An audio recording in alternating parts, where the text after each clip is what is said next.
এর গালে থাপ্পড় মেরে কি মজা, নরম গাল থাপ্পড় মেরে শান্তি।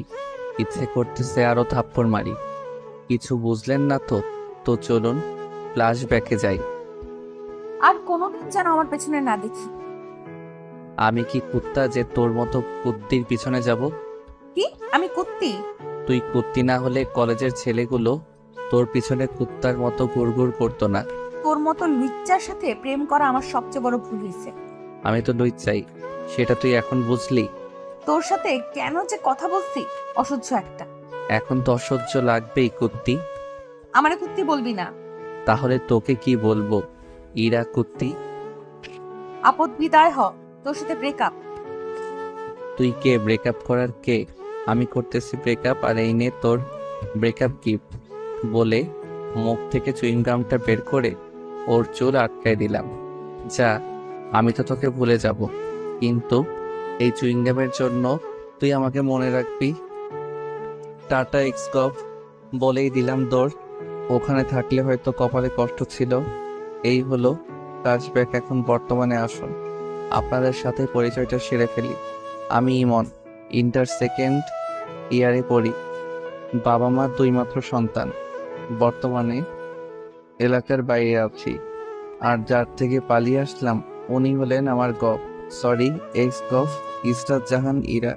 আমরা সেম ইয়ারে পড়ি। ইরাও এখানে পড়তে আসছে, গার্লস হোস্টেলে থাকে, আর আমি মেসে। 1 বছর হলো ওর আর আমার রিলেশনের। 1 বছর রিলেশনে প্রায় প্রতি সপ্তাহে একবার ঝগড়া হবে, আর বাকি দিনগুলো রাগ করে চলে যেত। আমি ইরাকে প্রথম প্রপোজ করেছিলাম। কিছুদিন ঘোরাঘুরির পর রাজি হয়েছিল। ভেবেছিলাম এবার হয়তো লাইফটা মজায় কাটবে, কিন্তু এই মেয়ে যে প্যারা দেওয়া শুরু করেছিল, কিছু হইলেই গাইল মায়ের সব একসাথে। আজ আমিও সবগুলোর শোধ তুলে নিলাম সুদে আসলে। নরম গালগুলোয় থাপ্পড় মেরে কি যে মজা। ইচ্ছে করতেছে গিয়ে আরো দুই একটা মেরে আসি, কিন্তু বেশি জিনিস ভালো না, তাই আর যাব না। বন্ধুদের কাছে আসলাম, তখন সিয়াম বলল, কিরে হাঁপাচ্ছিস কেন? মামা, ইরার সাথে ব্রেকআপ করে আসলাম। তাহলে থাম, আমি গিয়ে প্রপোজটা করে আসি। যা, ওকে আমি থাপ্পড় মেরে আসলাম, আমার রাগটা তোর উপর দিয়ে দিবে। তাহলে থাক, চল মেসে যাই। চল। ম্যাসে এসে বিছানায় শরীরটা ছড়িয়ে দিলাম। তখনই ফোনটা বেজে উঠলো। হ্যালো, কে? নাম্বারটা দেখো। ভাইয়ার নাম্বার। ভাইয়া বলো। একটা ঘটনা ঘটেছে। কে মরলো আবার? আরে ধুর, ফাজলামি করেছিলাম। কি হয়েছে সেটা বলো। আমি যখন কুমিল্লায় থাকতাম তখন একটা মেয়ে আমার সাথে কাজ করতো। মেয়েটা অনেক সুন্দরী। ভালো তো। আমি মেয়েটাকে ভালোবাসি। ভালো তো তারপর? মেয়েটাও আমাকে খুব ভালোবাসে। ভালো তো তারপর? আমি ওকে বিয়ে করতে চাই। ভালো তো তারপর? তুই আব্বা আম্মুকে বল না। তারপর? শুধু তারপর তারপর করছিস কেন? কি করবো সেটা বল। তাতে আমি কি পাবো? কি চাস? পাই। ওকে, কিন্তু আগে কাজ। ওকে, তুই আম্মুকে গিয়ে বল। তুই আয় না। টিসির জন্য অ্যাপ্লাই করছিলাম না, ওটার জন্য থাকতে হবে। ও আচ্ছা, তারপর? আমি আব্বু আম্মুকে ফোন করে পুরো পাম দিতেছি। তুই আমার ভাই, তুই ছাড়া আমার কি আছে বল? হয়েছে মনু, পাম দিও না, আমার কথাটা যেন মনে থাকে। থাকবে। শোনো, ফোনে লোড দিয়ে দে, আম্মুকে ফোন দিতে হবে। 2 মিনিট দাঁড়া। ফোনটা কেটে দিলাম। কিছুক্ষণ পর ভাইয়া 100 টাকা লোড দিয়ে দিল। আম্মুকে ফোন দিলাম। কেমন আছো আম্মু? ভালো বাবা, তুই? ভালো। কিছু কথা ছিল। ফোনে টাকা নেই, কলটা ব্যাক করো তো। মিথ্যা কথা বললাম। ফোনটা কেটে দিলাম। একটু পর আম্মু ফোন দিল। হ্যাঁ, কি বলবি বল। আসলে আম্মু, ভাইয়া না একটা মেয়েকে খুব ভালোবাসে, ওকে বিয়ে করতে চাই, কিন্তু ভয়ে বলতে পারছে না। আম্মু, মেয়েটা না অনেক ভালো, দেখতে অনেক সুন্দর। আমি নিজেই দেখিনি, পরীর মতো দেখতে। তুমি না করো না আম্মু, আর আব্বুকে রাজি করো প্লিজ প্লিজ প্লিজ। আচ্ছা, আমি ফাহাদের সাথে কথা বলতেছি, আর তোর আব্বুকেও বলতেছি। ওকে আমার সুইট মা, তুমি দুনিয়ার বেস্ট মা। হইছে, আসবি কোন দিন? টিসি দিলেই আমি চলে যাব। আচ্ছা, ভালোভাবে থাকিস। ফোনটা রেখে দিয়ে ঘুমিয়ে পড়লাম। বিকেলে ঘুম থেকে উঠলাম, বিকেলে সিয়ামকে নিয়ে বাইরে ঘুরতে বের হলাম। ঘোরাঘুরি করে মেসে আসলাম। রাতে ভাইয়ার ফোন। হ্যালো, কি করিস? পাম দিস না। আম্মু ফোন দিছিল। দিছিল। কি বলল? বিয়ের বাসার নম্বর নিল আর বিয়ের ডেট ঠিক করলো। তোর তো ঈদ লেগে গেল তাহলে। ধুর বেটা, বিয়ে কোন দিন? আগামী শনিবার তুই আসবি না? না, পরের রবিবার আমার টিসি দেবে, ওটা নিয়ে যাব। আমার বিয়ে আর তুই আসবি না? মন খারাপ করিস না ভাইয়া, আমি যাব এখন। তাহলে আমি ডেট পিছিয়ে দিই। না, পিছানোর দরকার নাই, আমি বিয়ের কয়েকদিন পর যাব। ফোনটা কেটে দিলাম। ভাইয়া, আমি অনেক ফ্রি, বন্ধুর মতো। রাতে খেয়ে দিলাম ঘুম। পরে আর কলেজে গেলাম না। এর মধ্যে ভাইয়ার বিয়ে হয়ে গেল। ভাবির সাথে এই কয়দিনে অনেক কথা হয়েছে, ভাইয়ার সাথেও অনেক কথা হয়েছে। ইরার কথা অনেক মনে পড়েছে। ওর পাগলামিগুলো মিস করতাম, কিন্তু কিছু করার নাই। ব্রেকআপ তো ও করছে। আজ টিসি দেওয়ার কথা। কলেজে গেলাম। কলেজে গিয়ে দেখি ইরার বান্ধবী তিশার সাথে দেখা। কেমন আছো? হ্যালো, তুমি? ভালো। হেতি কোথায়? পাশে গেছে, ওর বোনের বিয়ে। ভালো থাকো, একবারে চলে যাচ্ছি। ও আচ্ছা, ভালোভাবে যেও। টিসি নিয়ে সিয়ামের সাথে ম্যাচে আসলাম। আমি আর সিয়াম দুইজনেই টিসি নিচ্ছি, কারণ আমরা ছোট থেকে একে অপরের সাথে থাকি। আমার এই জায়গায় চয়েসে আসে দেখে সিয়াম ও আমার সাথে ভর্তি হয়। এখন দুইজনে ট্রান্সফার নিলাম। নিজ শহরে যাব, বাঘের মতো চলাফেরা করব।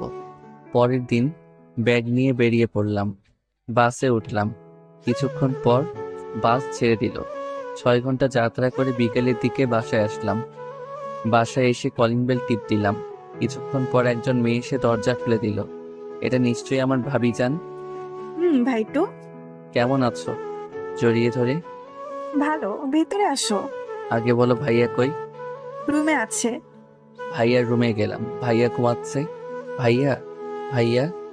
আরে তুই কখন এলি? এখনই। বাইক কই আমার? পরে কথা হবে, এখন ঘুমাতে দে। ও, কাজের সময় কাজী, কাজ ফুরালে বাজি। ভাবি, তুমি কিছু বলো না। কি হয়েছে? আমি কিছুই তো বুঝলাম না। ভাবিকে সব কথা বললাম। তাহলে তুমি দেখো ভাইয়াকে আমার সাথে অন্যায় করতেছে না। ঠিকই তো, কাল তোমার বাইক কিনে দিবে। তুমি যাও, গিয়ে ফ্রেশ হয়ে নাও। ঠিক আছে ভাবি, তুমি না অনেক কিউট আর ভালো, একদম আমার মায়ের মতো। হয়েছে, আর পাম দিতে হবে না, যাও ফ্রেশ হয়ে নাও। আম্মুর সাথে কথা বলে আসি। আম্মুর কাছে গেলাম। আম্মু রান্নাঘরে রান্না করতেছে। পিছন থেকে জড়িয়ে ধরলাম। কেমন আছো মা? আরে তুই কখন আসলি? একবারও ফোন করলি না যে। এত প্রশ্ন? আমি যেটা প্রশ্ন করছি উত্তর দাও। তুই এসে গেছিস, এখন ভালো থাকবো। যা রুমে গিয়ে ফ্রেশ হয়ে নে। রুমে গেলাম, ফ্রেশ হয়ে একটা ঘুম দিলাম। একবারে রাতে উঠলাম। উঠে ফোন টিপতে লাগলাম। একটু পর আম্মু খেতে ডাকলো। গিয়ে দেখি সবাই বসে আছে। সবার সাথে অনেক গল্প করলাম। খেয়ে এসে কানে ইয়ারফোন লাগিয়ে গান শুনতে লাগলাম। রাতে ঘুমানোর আগে আমার গান না শুনলে আমার ঘুম আসে না। গান শুনতে শুনতে কখন যে ঘুমায় পড়ছি। সকালে ভাবির ডাকে ঘুম ভাঙলো। হিমন, উঠো। ভাবি, আর একটু ঘুমাই না। ঘুমাও তাহলে, আর বাইক কিনতে যেতে হবে না। বাই। বিছান থেকে উঠে বললাম, হুম আচ্ছা আমি 5 মিনিটের মধ্যে আসতেছি। ফোনে বেশি চার্জ ছিল না, তাই হয়তো আমি ঘুমের পরেই বন্ধ হয়ে গেল। ফোনটা চার্জে দিয়ে ফ্রেশ হয়ে নিতে গেলাম। নাস্তা করে আমি, ভাবি আর ভাইয়া বেরিয়ে পড়লাম। শোরুমে গিয়ে বাইক কিনলাম। এই নাও চাবি, ঘুরে আসো। আমি চাবিটা নিয়ে ভাইয়ার হাতে দিলাম। বাইকটা তোমাদের দেওয়া, তাই প্রথম তোমরাই করো, বাসায় দেখা হবে। ভাইয়া ভাবি প্রথমে মানতে চাইছিল না, আমি জোর করে ওদের পাঠিয়ে দিলাম। তারপর সিয়ামকে ফোন দিয়ে আসতে বললাম। কিছুক্ষণ পর সিয়াম আসলো। দুজনে ঘুরতে লাগলাম। ঘোরাঘুরি করতে করতে মাঠের দিকে গেলাম। তখনই পিছন থেকে কে যেন ডাক দিল। পিছনে তাকিয়ে দেখি মিতু। কি রে, কেমন আছিস? ভালো, তুই? হ্যালো, কোন দিন আসলি তোরা? কালকে আসছি। চল বসে গল্প করি। 3 জন মিলে মাঠে বসে গল্প করলাম। দুপুরে বাসায় এসে খাওয়া দাওয়া করে দিলাম ঘুম। বিকেলে উঠে বাইরে বেরিয়ে পড়লাম। সন্ধ্যায় বাসায় আসলাম। ভাবি আর ভাইয়ার সাথে বসে অনেকক্ষণ ধরে গল্প করে খাওয়া দাওয়া করলাম। এভাবেই 1 সপ্তাহ কেটে গেল। ভাবির সাথে খুব ভালো সম্পর্ক গড়ে উঠল। ভাবি আমাকে নিজের ভাইয়ের চোখে দেখে। আমার কোনো বোন আর ভাবির কোনো ভাই না থাকায় ভাবি আমাকে ভাই বলেই ডাকে, কিন্তু আমি ভাবি বলেই ডাকি। এর মধ্যে কলেজে ভর্তি হয়ে গেলাম। ইমন ওঠ, কলেজে যাবি না? হুম কখন কলেজ ছুটি দিবে? হুম কি ওঠ, না হলে গায়ে জল ঢেলে দিব। উঠতেছি তো। উঠে ফ্রেশ হয়ে নাস্তা করে বাইকটা নিয়ে কলেজে আসলাম। ক্লাস শেষ করে বাইরে আসলাম, তখনই ভাবির ফোন। কলেজ থেকে ক্লাস করে বের হতেই ভাবির ফোন। হ্যালো ভাবি। ভাই, আমার একটা কাজ করে দিতে পারবি? হুম বলো। আমার বোন আজ আসবে, তুই যদি ওকে একটু স্টেশন থেকে নিয়ে আসতি। আচ্ছা, কিন্তু আমি চিনবো কেমন করে? ও নীল ড্রেস পরে আছে, একটু তাড়াতাড়ি যা ভাই, আমার ও ওয়েট করে আছে। বলেই ভাবি ফোন কেটে দিল। বন্ধুদের থেকে বিদায় নিয়ে স্টেশনে আসলাম। এখানে তো অনেক মেয়ে নীল ড্রেস পরে থাকতে পারে, কিন্তু ভাবির বোনকে চিনবো কেমন করে? কিছুক্ষণ ঘোরাঘুরি করার পর একটা নীল ড্রেস পরা মেয়ে দেখতে পেলাম, কিন্তু মাথা নিচু করে বসে আছে। আমি তার কাছে গেলাম। এটাই হয় মনে হয়, কিন্তু এভাবে বসে আছে কেন? এই যে বেয়ান সাহেব, ভিক্ষা করা হলে বাসায় যাই। মেয়েটা মাথা তুলে আমার দিকে তাকালো। মেয়েটাকে দেখে তো আমার তো শখ খেয়ে মরে যাওয়ার অবস্থা। তা এখানে? ওই কুত্তি, আমি এখানে আমার ভাবির বোনকে নিয়ে আসতে এসেছি, কিন্তু তুই এখানে কেন? আমি আমার বোনের বাসায় এসেছি। তোর বোনের নাম কি? রিয়া। আর দুলাভাই? ফাহাদ। কোয়ার্টা ফাহাদ। হাই রে ফোডা কপাল, শেষমেশ আমার এক্স কিনা আমার ভাইয়ের শালি। উপরওয়ালা ঠাডা ফেলাও আমার উপর। কিরে চুপ কেন? কি বলবো, সবই কপাল। চল এখন। আমি কেন যাব তোর সাথে? তোকে এখনো জুতা মারিনি, তোর কপাল। আমার সাথে যাবি কারণ দুর্ভাগ্যবশত তোর বোন আমার ভাবি, আর আমার ভাইয়ের তুই শালি। আমার কথা শুনে এরার উপর ঠাডা পড়ার মতো অবস্থা। আমি এই বিয়ে মানি না। আমি এক্ষুনি আপুকে বাসায় নিয়ে যাব। তাই নাকি? যে আমি আমার ভাইয়ের আবার বিয়ে দিব। আমার কথাটা শুনে ইরা চুপ করে রইল। কি বাসায় যাবেন না ফিরে যাবেন? ইরা ব্যাগটা নিয়ে উঠে দাঁড়ালো আর সামনের দিকে হাঁটা শুরু করলো। ও সামনে সামনে হাঁটছে আর আমি পিছনে পিছনে। আমি বাইকের কাছে এসে থেমে গেলাম, কিন্তু ও হাঁটতে থাকলো। এই ম্যাডাম, বাইক এখানে। ও পিছনে তাকালো, আবার আমার কাছে আসলো। আমি বাইক স্টার্ট দিলাম, কিন্তু ও দাঁড়িয়েই রইল। কি হলো? ওটার ইচ্ছে আছে কি? ইরা কোনো কথা না বলে বাইকে উঠে বসলো। বাসার দিকে যেতে লাগলাম, তখন ইরা বলল, শোন, আপু যেন না জানে যে তুই আমাকে চিনিস আর আমাদের সম্পর্ক ছিল। সেটা তুই না বললে আমিই বলতাম। ভালো। বাইক চালাচ্ছিলাম, হঠাৎ করে সাইড মিররে ইরার চেহারাটা দেখলাম। বাতাসে চুলগুলো উড়ছিল আর ইরা ওগুলো হাত দিয়ে ঠিক করছিল। খুব সুন্দর লাগছিল। তুই ইংরেবের জন্য একটা নতুন হেয়ার কাটিং দিতে পারলি, একটা থ্যাঙ্কস দিলি না? কুত্তা, ওই দিন যদি তোর পাইতাম, জানিস আমার চুইংগাম ওঠাতে কত কষ্ট হয়েছে। ভালো তো। ইরা আর কোনো কথা বলল না। বাসার সামনে আসতেই রাস্তায় মিতুর সাথে দেখা। মিতু দেখার সাথে সাথে ডাক দিল, কই যাস? মার্কেটে যাবো একটু। এটা কে? ভাবির বোন। আমাকে একটু মার্কেটে নিয়ে যাবি? তুই দাঁড়া, আমি নামিয়ে দিয়ে আসছি। আচ্ছা, তাড়াতাড়ি আয়। আমি বাইকটা নিয়ে বাসার সামনে আসলাম। ভিতরে যান, আমি আসছি। ইরা কিছুক্ষণ আমার দিকে তাকিয়ে রইল। আমি বাইকটা ঘুরিয়ে চলে আসলাম। মিতুকে নিয়ে মার্কেট করলাম। মার্কেট শেষ করে বাসায় আসলাম। বাসায় এসে ফ্রেশ হয়ে পড়লাম। কিছুক্ষণ পর ভাবি খাওয়ার জন্য ডাকলো। নিচে গেলাম খাওয়ার জন্য, গিয়ে দেখি ইরা বসে আছে। আমি ওর সামনে বসে পড়লাম। আমি নিজের মতো খেতে লাগলাম আর ভাইয়া আর ভাবির সাথে কথা বলতে লাগলাম। ইরা মাঝে মাঝে আমার দিকে তাকাচ্ছিল, মনে হয় কিছু বলতে চাইছিল। আমি খাওয়া শেষ করে উপরে আসতে যাব, তখনই ভাবি ডাক দিল, ইমন, ইরাকে একটু ঘুরিয়ে নিয়ে আসিস প্লিজ। আমি আজ পারবো না, বাসায় অনেক কাজ আছে। আচ্ছা ভাবি, ওনাকে রেডি থাকতে বলিও। বলেই নিজের রুমে চলে আসলাম। বিকেলে বাইকটা বের করে ইরার জন্য অপেক্ষা করতে লাগলাম। আসতে দেরি করেছিল দেখে বাইকের হর্ন দিতে লাগলাম। কিছুক্ষণ পর ইরা আসলো। সাদা ড্রেস, কপালে কালো টিপ, খোলা চুল, জাস্ট অসাম লাগছিল ওকে। ইরা আমার সামনে এসে দাঁড়িয়ে গেল। আমি মাথা থেকে হেলমেট নামিয়ে নিলাম। উঠোন ইরাকে নিয়ে বাইকে ঘুরতে লাগলাম। হঠাৎ করে ফোনটা বেজে উঠলো। বাইকটা থামিয়ে ফোনটা বের করলাম। বের করে দেখি মিতুর ফোন। হ্যালো। কই তুই? পার্কের পাশের রাস্তায়। পার্কে আয়, আমি ওয়েট করছি। আচ্ছা দাঁড়া। ফোনটা রেখে দিয়ে পার্কে গেলাম। গিয়ে দেখি মিতু বসে আছে। আমি বাইকটা রাখলাম আর ইরাকে বললাম, আপনি এখানে বসুন, আমি আসছি। আসলে আমি এখানে এসেছি ইরাকে জ্বালানোর জন্য, না হলে আসতাম না। আমি ভালো করেই জানি ইরা আমাকে এখনো খুব ভালোবাসে, কিন্তু প্রকাশ করে না। আমি মিতুর পাশে গিয়ে বসলাম, ওর সাথে কথা বলতে লাগলাম। এদিকে ইরা একাই বসে আছে আর ভাবতিছে কুত্তাটা কোনোদিন ভালো হবে না, এই জন্যই ওর সাথে আমার রিলেশনটা ভাঙলো। ইচ্ছে করছে গিয়ে মাথা ফাটিয়ে দেই। কিরকম কাছে গিয়ে বলে আসি, কুত্তা, লুচ্চা, বদমাস। ইরা ইমনকে যা ইচ্ছে করে গালি দিতে লাগলো। ইমন আর মিতু কথা বলতেছিল। হঠাৎ করেই মিতু ইমনের কাঁধে ওর মাথাটা রাখলো। সেটা দেখে ইরার রাগ চরম সীমানায় পৌঁছে গেল। ইরা ইমনের বাইকটাতে একটা লাথি দিল। বাইকটা নিচে পড়ে গেল। আমি পিছন থেকে একটা শব্দ পেয়ে পিছনে তাকিয়ে দেখি বাইকটা নিচে পড়ে আছে।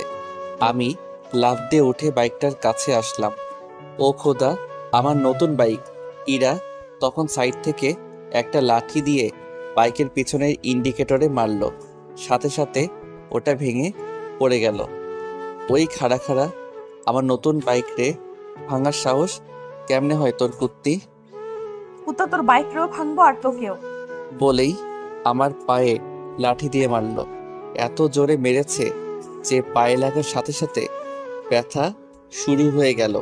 আরে আরে লাগছে তো। একে তো আমার বাইক ভাঙছস, তার উপর আমাকে মারলি। আজ তোকে ছাড়বো না। আমাকে মারা, আজ তোকে ছাড়বো না বলেই ওর হাতের লাঠিটা নিয়ে ফেলে দিলাম।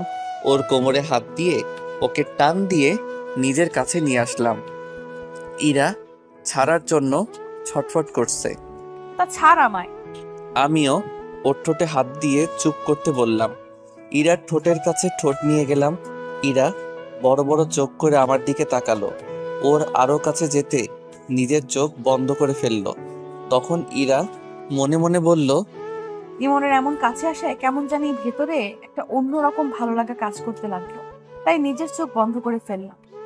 আমিও ঠোঁটের কাছে ঠোঁট নিয়ে গেলাম। ওর নিঃশ্বাসের শব্দ স্পষ্ট শুনতে পাচ্ছিলাম।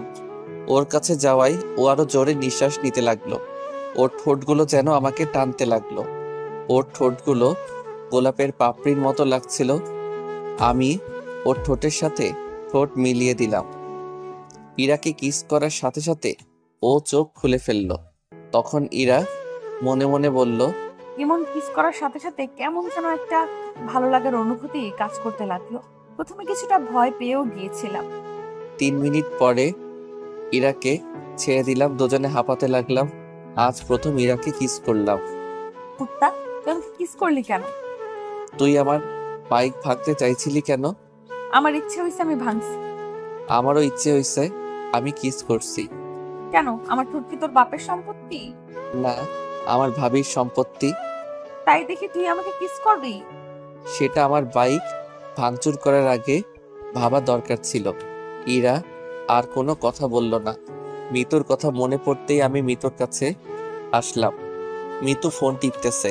তাহলে পিছনে কি হয়েছে ও হয়তো দেখেনি। তখন মিতুকে জিজ্ঞেস করলাম, কিরে কি করিস? তুই কই গেলি তখন? একটা কাজ ছিল, বাসায় যাব, চল। চল। মিতুকে বিদায় দিয়ে ইরার কাছে আসলাম। ইরা গাছের সাথে হেলানি দিয়ে দাঁড়ায় আছে। আমি বাইকটা তুলে স্টার্ট দিলাম। ইরা পিছনে এসে বসলো। ইরার সাথে লজ্জায় কোনো কথা বলার ইচ্ছে হচ্ছে না। কেমন করে কি যে হয়ে গেল ইরা ভাবতে লাগলো।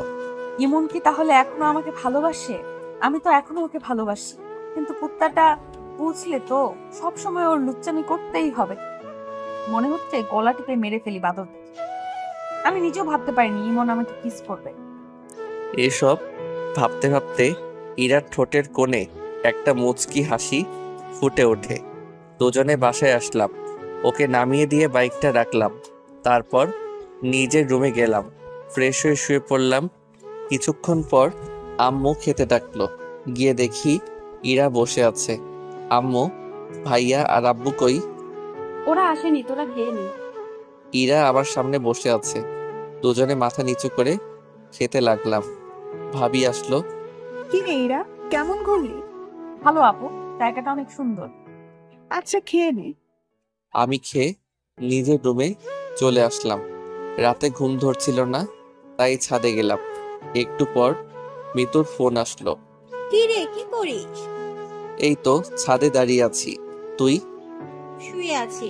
মিতুর সাথে কথা বলতে লাগলাম। তখন ইরা ছাদে এসে দেখে ইমন কার সাথে যেন হেসে হেসে কথা বলছে। ইরার রাগ উঠে যায়, কারণ সে তো এখনো ইমনকে নিজের চেয়েও ভালোবাসে। তখন ইরা মনে মনে বলল, তাটা কোনোদিনও ঠিক হবে না, নিশ্চয়ই ওই বদমাইশ মেয়েটার সাথে কথা বলছে। আজ ওর একদিন কি আমার একদিন। হঠাৎ করে আমি সামনে তাকিয়ে দেখি ইরা। মিতু ফোনটা রাখ, আমি পরে ফোন দিচ্ছি। আচ্ছা। মিতু ফোনটা কেটে দিল। ইরা আমার কাছে আসলো। কার সাথে কথা বলছিলি? মিতুর সাথে। এরপর থেকে যেন ওই ডাইনির সাথে কথা বলা আর দেখা করা না দেখি, বলে দিলাম। কেন? কথা বললে কি করবা? কি করব দেখাচ্ছি, দাঁড়া। ইরা আমার কাছ থেকে ফোনটা নিয়ে নিল আর বলল, ফোন পাবি না, যখন দরকার হবে আমার কাছে বলবি, আমি দিব। না, ফোন ছাড়া আমার ঘুম আসে না, ফোন লাগবেই আমার। বলছি না পাবি না।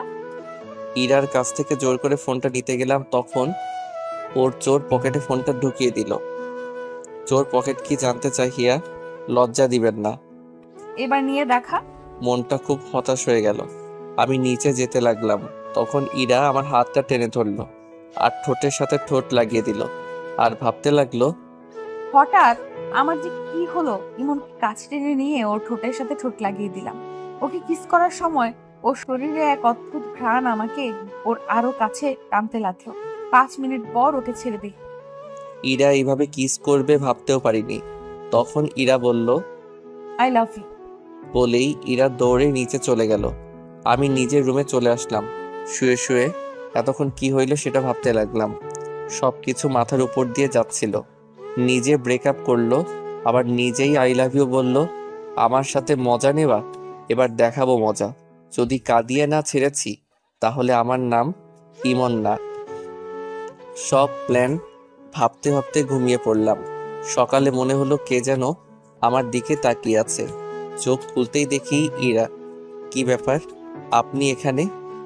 আপনি কাকে বলছো? আপনাকে। মজা নেওয়া বাদ দে, মাইর খাবি কিন্তু।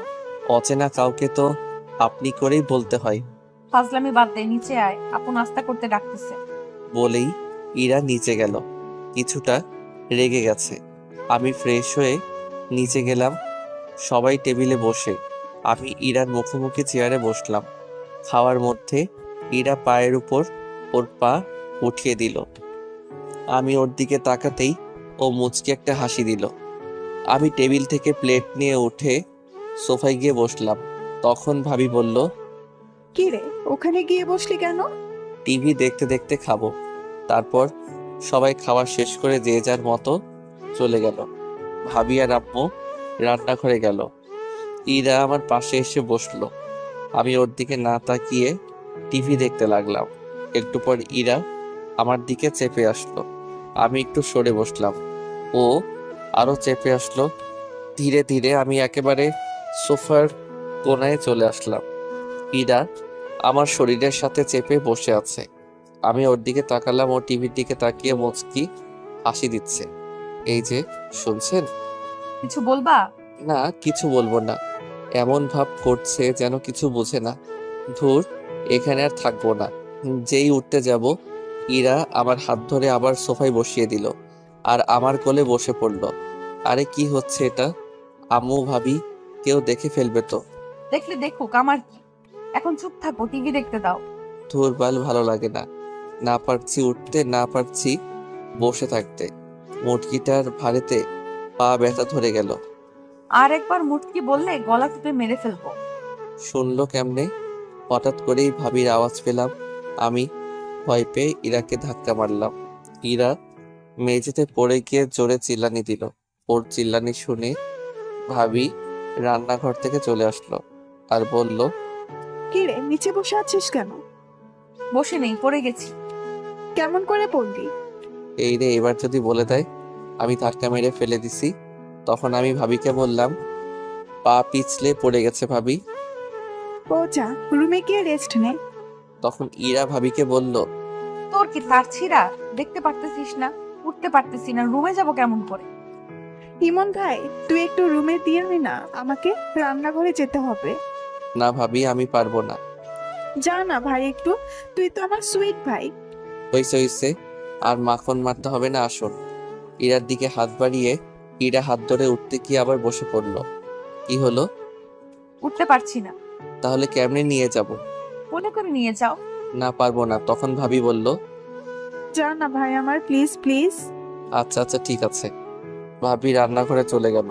আমি ইরাকে কোলে তুলে নিলাম। ইরাকে মুচকে মুচকে হাসছে। আমি ওকে ওর রুমে নিয়ে গেলাম। ও আমার গলা জড়িয়ে ধরেছিল। ওকে বিছানায় শুয়ে দিয়ে উঠতে যাব, কিন্তু ও আমাকে জড়িয়ে ধরে শুইল। কি হলো, ছাড়েন। না, আগে পাপ্পি দাও, তারপর ছাড়বো। না, পারবো না। তাহলে আমিও ছাড়বো না। আমি ইরাকে নিজের থেকে জোর করে ছাড়িয়ে চলে আসতে যাব, তখনও হাত টান দিয়ে দিল। আমি ওর উপর পড়ে গেলাম। ইরা নিচে, আমি ওর উপরে। ইরা আমাকে জড়িয়ে ধরলো। মেয়েদের শরীর এত নরম আগে জানতাম না। দয়া করে কেউ খারাপভাবে নেবেন না প্লিজ। আমি ইরার শরীরের সাথে মনে হয় মিশে গেছি। কি করছেন, ছাড়েন। কেউ এসে যাবে তো। আগে পাপ্পি। পারবো না। আচ্ছা, আমি নিজে নিয়ে নিচ্ছি। যে ইরা আমার ঠোঁটের কাছে ঠোঁট নিয়ে আসতে লাগলো। ভাবি, তুমি এখানে? কথাটা শুনে ইরা আমাকে ছেড়ে দরজার দিকে তাকালো। এই সুযোগে আমি পালিয়ে এলাম। কুত্তা, আমাকে টুপি পরানো, পরে দেখে নিব। আমি ওখান থেকে চলে আসলাম। নিজের রুমে এসে ফোন টিপতে লাগলাম। বিকেলে মিতুর ফোন আসলো। কই আছিস? বাসায়। দেখা করতে পারবি? কোথায়? বড় মাঠে। আচ্ছা, একটু দাঁড়া, আমি যাচ্ছি। বাসা থেকে বাইকটা নিয়ে বেরিয়ে পড়লাম। ইরার সাথে দেখা হয়নি, চুপচাপ চলে আসলাম। দেখতে পেলে কি যে করতো। মিতুর কাছে আসলাম। মিতুর সাথে অনেকক্ষণ গল্প করলাম। সন্ধ্যার দিকে হঠাৎ ফোনটা বেজে উঠল। বের করে দেখি ভাবির ফোন। হ্যালো। কই তুই? আমি তো মার্কেটে আসলাম একটু। বাসায় আয় তাড়াতাড়ি। আচ্ছা। মিতুকে ওর বাসায় নামিয়ে দিয়ে বাসায় আসলাম। ফ্রেশ হয়ে ভাবির রুমে গেলাম। গিয়ে দেখি ইরা আর ভাবি গল্প করতেছে আর চা খাচ্ছে। তখন আমি ভাবিকে বললাম, ভাবি ফোন দিলে যে? সেই কখন বের হয়েছিস না বলে, তাই ফোন দিলাম। বস, তোর জন্য চা নিয়ে আসি। ভাবি চা আনতে গেল। আমি সোফায় বসে ফোনটা বের করে টিপতে লাগলাম। ইরা আমার সামনে এসে ফোনটা কেড়ে নিয়ে বিছানায় ছুঁড়ে মারলো আর রাগী গলায় বলল, কই ছিলি? মিতুর সাথে দেখা করতে গেছিলাম, ও ফোন দিছিল। ওকে জ্বালানোর জন্য বললাম। তুই ওই ডাইনির কাছে গিয়েছিস কেন? আমার ফ্রেন্ডের সাথে আমি দেখা করতে যাব, সেটা স্বাভাবিক ব্যাপার। না, দেখা করতে যাবি না। ওই মেয়ের নজর ভালো না।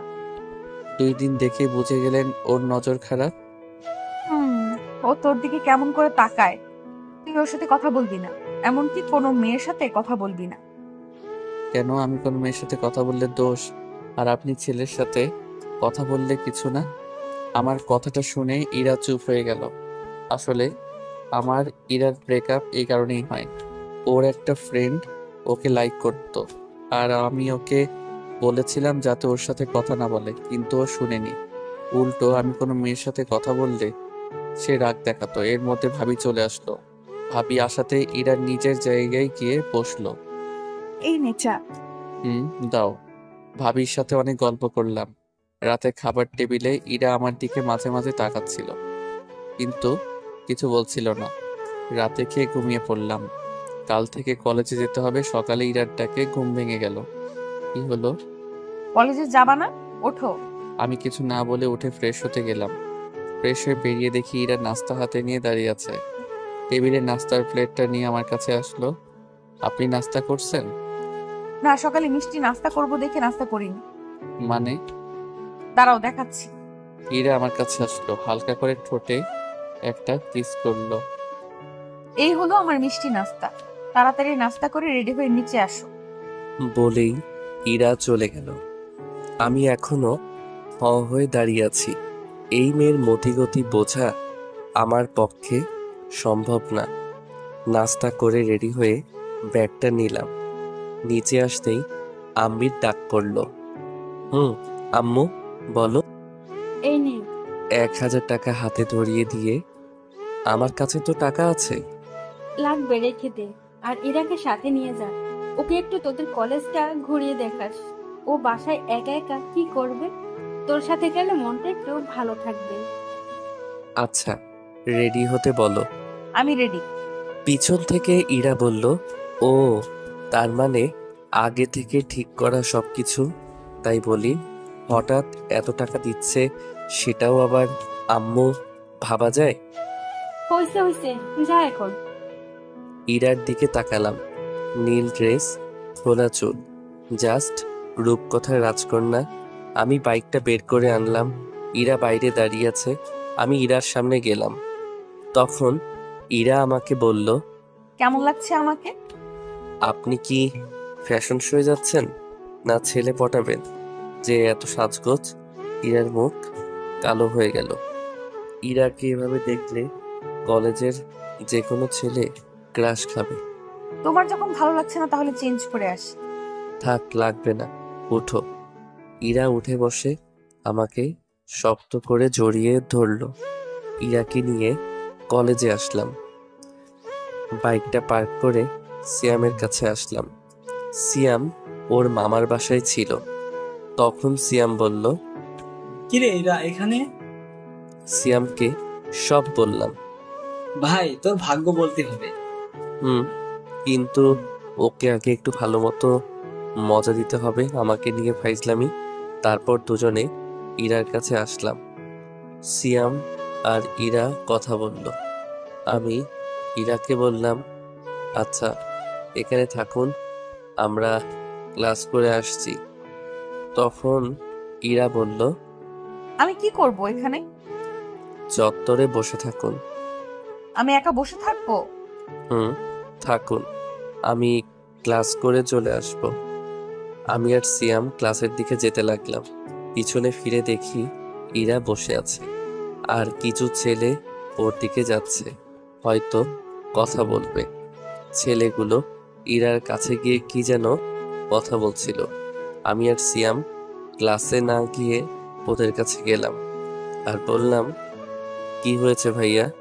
আরে ইমন ভাই, তুমি এখানে? কি হয়েছে? আসলে ভাই, আমার ফ্রেন্ড এই আপুকে অনেক পছন্দ হয়েছে, তাই কথা বলতে আসছিলাম। ওটা তোদের ভাবি হয়। ভাই, আগে বলবা তো, ভুল হয়ে গেছে, আর হবে না। আপু, মাফ করে দেন প্লিজ। ছেলেগুলো চলে গেল। তখন সিয়াম আমাকে বলল, তোকে আজ ক্লাস করতে হবে না, তুই ওকে নিয়ে ঘুরে আয়। বাইকটা নিয়ে আসি। বাইকটা নিয়ে ইরার সামনে আসলাম। ইরা উঠে শক্ত করে জড়িয়ে ধরল। সবাই আমার দিকে তাকিয়ে আছে। ভাবিজি, রোমান্স বাইরে গিয়ে কইলেন, এটা ক্যাম্পাস। বলেই সিয়াম দৌড়ে চলে গেল। আমি বাইকটা জোরে টান দিলাম। বাইকের মেয়ে পার তো দেখতে হবেই। সারাদিন ইরাকে নিয়ে বাইকে ঘুরলাম। ইরা সারাদিনে অনেক বক বক করেছে। বিকেলের দিকে বাসায় আসলাম। এসে ফ্রেশ হয়ে ঘুম দিলাম। সন্ধ্যায় ঘুম থেকে উঠে পুরো অবাক হয়ে গেলাম। ইরা আমাকে জড়িয়ে ধরে শুয়ে আছে, কিন্তু ও এখানে কখন এলো? আমি ইরার দিকে তাকিয়ে দেখতে লাগলাম। ফ্যানের বাতাসে চুলগুলো উঠছে, মুখটা খুব মায়াবী লাগছে। হঠাৎ করে ইরার ঘুম ভেঙে গেল। কি ব্যাপার, তুমি এখানে কখন আসলা? আসলে আপু তোমাকে ডাক দিতে বলেছিল, কিন্তু এসে দেখি তুমি ঘুমাচ্ছ, আমারও ঘুম পাচ্ছিল, তাই এখানেই ঘুমিয়ে পড়ি। কি, যদি ভাবি এসে দেখে ফেলতো তাহলে কি ভাবতো? যা ভাবার তাই ভাবতো। এখন উঠে ফ্রেশ হয়ে নিচে আসো। আমার কপালে একটা পাপ্পি দিয়ে ইরা চলে গেল। মেয়েটার মায়ায় আরো পড়ে যাচ্ছি। কি যে করি, ওকে কষ্ট দিতে পারছি না। আমি যাকে ভালোবাসি তাহলে কষ্ট কেমন করে দেই, আর ওর থেকে দূরে থাকতে পারবো না। কালকে ওকে সব বলবো। উঠে ফ্রেশ হয়ে নিচে গেলাম। ভাবি আর ইরা আর আম্মু বসে কি যেন বলা বলি করছে। আমি যেতেই চুপ হয়ে গেল। তখন আম্মু বলল, ঘুম হলো? তারপর ভাবি বলল, খুব ভালো ঘুম হয়েছে তাই না? কি বলছো কিছুই বুঝতেছি না। আপনাকে আর কিছু বোঝা লাগবে না, বসো এখানে। আমি কি ভাবির পাশে বসলাম। তখন আম্মু বলল, তোরা গল্প কর, আমি রান্নাঘরে যাই। আম্মু রান্নাঘরে চলে গেল। তখন ভাবি বলল, আমিও যাই, আম্মুকে সাহায্য করি। ভাবিও চলে গেল। আমি বসে ফোন টিপতেছি আর টিভি দেখতেছি। হঠাৎ ইরা এসে আমার কোলে শুয়ে পড়ল আর টিভি দেখতে লাগলো। আর কি করছো, ভাবি এসে যাবে তো। আসলে আসুক, আমার কি। ইরা টিভি দেখতে লাগলো আর আমি রান্নাঘরের দিকে তাকিয়ে রইলাম, ভাবি আসছে কিনা। ইরার দিকে তাকালাম, ইরা টিভি দেখতে ব্যস্ত। ইচ্ছে করছে ইরার মাথায় হাত বুলিয়ে দিই, কিন্তু কেন জানি সাহস হচ্ছিল না, তাই চুপচাপ বসে রইলাম। একটু পর ইরাকে ভাবি রান্নাঘর থেকে ডাক দিল। ইরা উঠে রান্নাঘরে চলে গেল।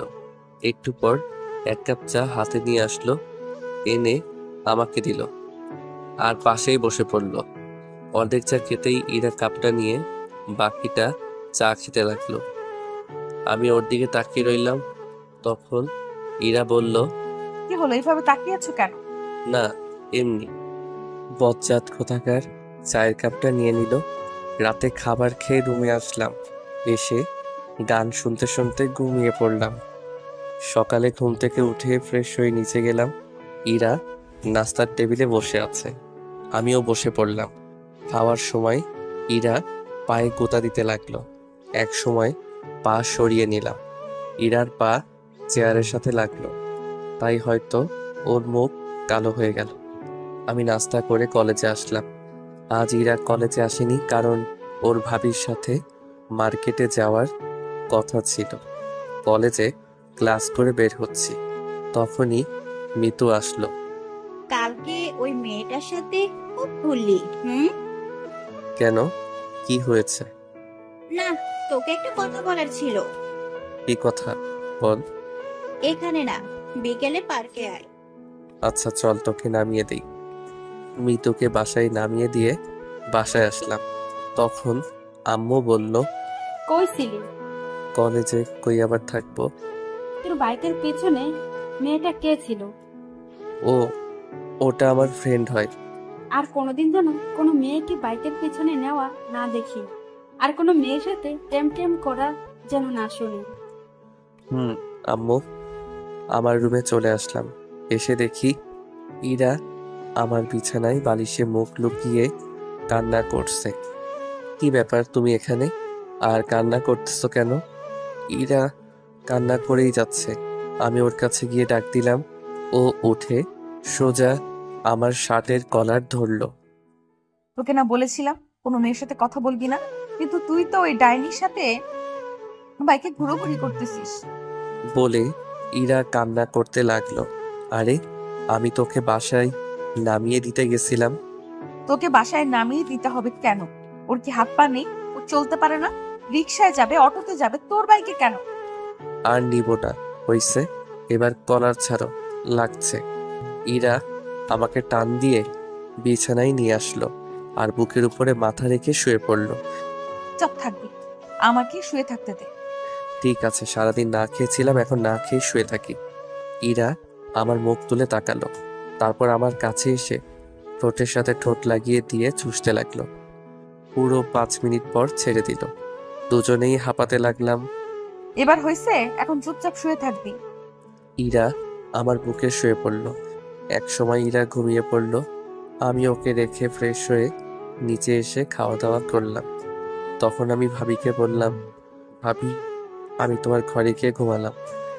কেন, তোর ঘরে কি হয়েছে? তোমার বোন শুয়ে আছে। তাতে কি হয়েছে? তুইও ওই ঘরে গিয়ে ঘুমা। কি বলছো যাতা? আচ্ছা আচ্ছা, তুই আমার ঘরে গিয়ে শুয়ে পড়। আমি ভাবির ঘরে গিয়ে শুয়ে পড়লাম। বিকেলে ঘুম থেকে উঠে দেখি ইরা আমার বুকের উপর মাথা রেখে শুয়ে আছে। কি মেয়ে রে বাবা! আমি ইরাকে ডাক দিলাম। একটু পর ইরার ঘুম ভাঙলো। চোখে মুখে ঘুমের ছাপ কম, রাগেরটাই বেশি। এইভাবে তাকিয়ে আছো কেন? তোকে কি বলেছিলাম? আমার তো খিদে লাগছিল, তাই উঠে আসছিলাম। তারপরে কেন আমার পাশে গিয়ে শুয়ে পড়লি না? ভাবি বলল যে তুমি আমার রুমে শুয়ে আছো, তাই আমি যেন তার রুমে শুয়ে পড়ি। তাই আমি এখানে এসে শুয়ে পড়ছিলাম। দোষ করতে আবার বড় বড় কথা। এখন চলো, আমাকে ঘুরতে নিয়ে যাবে। কিন্তু আম্মু যে বাইকে মেয়ে উঠতে মানা করছে। সেটা অন্য মেয়ে ওঠাতে মানা করছে, আমাকে না। কেন? তোমার আম্মুকে গিয়ে বলো, আমি কি জানি। আমি রেডি হতে গেলাম। ইরা রেডি হতে গেল। আমি আম্মুর কাছে গেলাম। আম্মু, আমি কি ইরাকে বাইকে নিব? শুধু ইরাকে নিবি, আর ওকে যদি না নিস তাহলে তো বাইক চালানো বন্ধ। দূর, কিছুই বুঝি না। কি বলো তোমরা? বাইকটা বের করে দাঁড়িয়ে রইলাম। একটু পর ইরা এসে আমাকে শক্ত করে জড়িয়ে ধরলো। দুজনে পার্কের দিকে গেলাম। ইমন, গাড়ি দাঁড় করাও, আমি আইসক্রিম খাবো।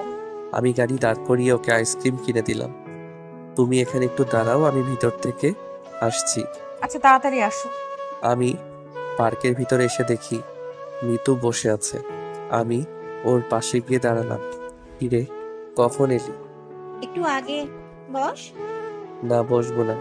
কি বলবি বল, আমাকে একটু তাড়াতাড়ি যেতে হবে। I love you. আমি সত্যি সত্যি তোকে অনেক অনেক ভালোবাসি। আমাকে ফিরিয়ে দিস না প্লিজ। মিতুর কথা শুনে আমি তো পুরাই থ হয়ে গেলাম।